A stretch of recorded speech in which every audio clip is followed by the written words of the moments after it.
Welcome back to another Fitness Made Simple explainer. Today, we're going to unlock a secret that could completely change the way you lift, and I mean potentially double the effectiveness of every single rep you do.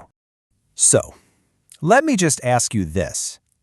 When you're at the gym, are you only doing half the exercise? No, seriously, it's a real question. Most of us, right, we focus on lifting the weight. But what if I told you that's only 50% of the movement? The real magic, the secret sauce, happens when you master the other half. Okay, let's dive right in. Here's our game plan. We'll start with the big picture, lifting versus lowering. Then we'll break down the up phase, the concentric part, and then the down phase, the eccentric part. After that, we'll get into why both of these matter so much. And finally, the best part, how to actually put it all into practice. So the main idea here is actually pretty simple, but it is so powerful.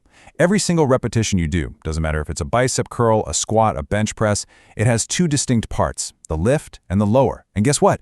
Both are absolutely crucial for building muscle and getting stronger. First up, let's talk about the part of the exercise we all know and love, the concentric phase.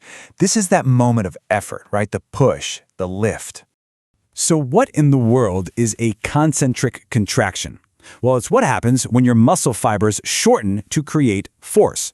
Just picture a bicep curl. As you lift that dumbbell up towards your shoulder, your bicep muscle literally balls up. It shortens. That is a concentric movement in action. You are actively winning the fight against that weight. And this phase is absolutely fundamental. The concentric part, that's your power move. It's what builds that raw strength. It lets you do explosive things like jumping or sprinting, and it's the main way we engage a muscle to kickstart growth. But hey, what goes up must come down. And this brings us to the most overlooked, yet, you could argue, the most important part of any lift, the eccentric phase.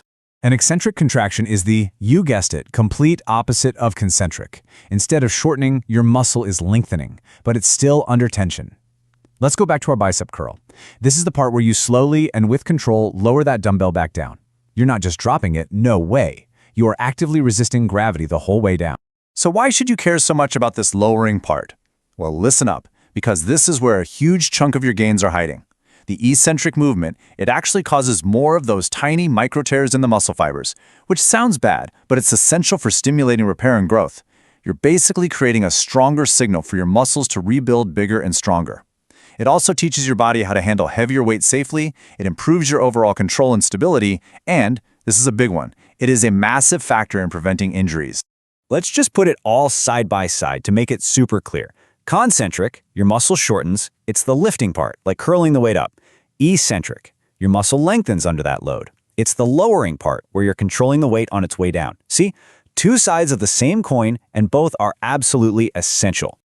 All right, so why does all this matter so much?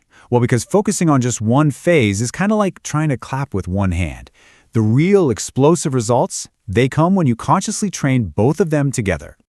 The moment you stop ignoring half your workout and you embrace the entire movement, you unlock 5 massive benefits. First, you get balanced, well-rounded muscle development. Second, you're going to see huge jumps in both your strength and your endurance.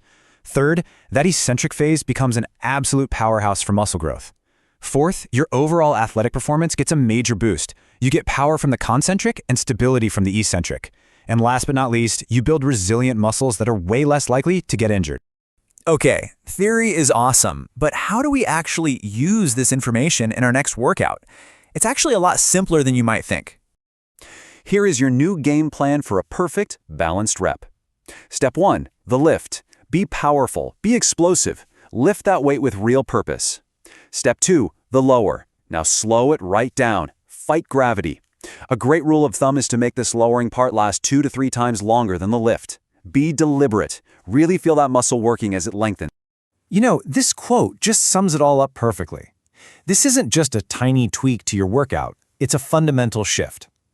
By paying attention to both parts of each movement, you'll build stronger, more balanced muscles and reduce the chances of injury. It's really that simple and that profound.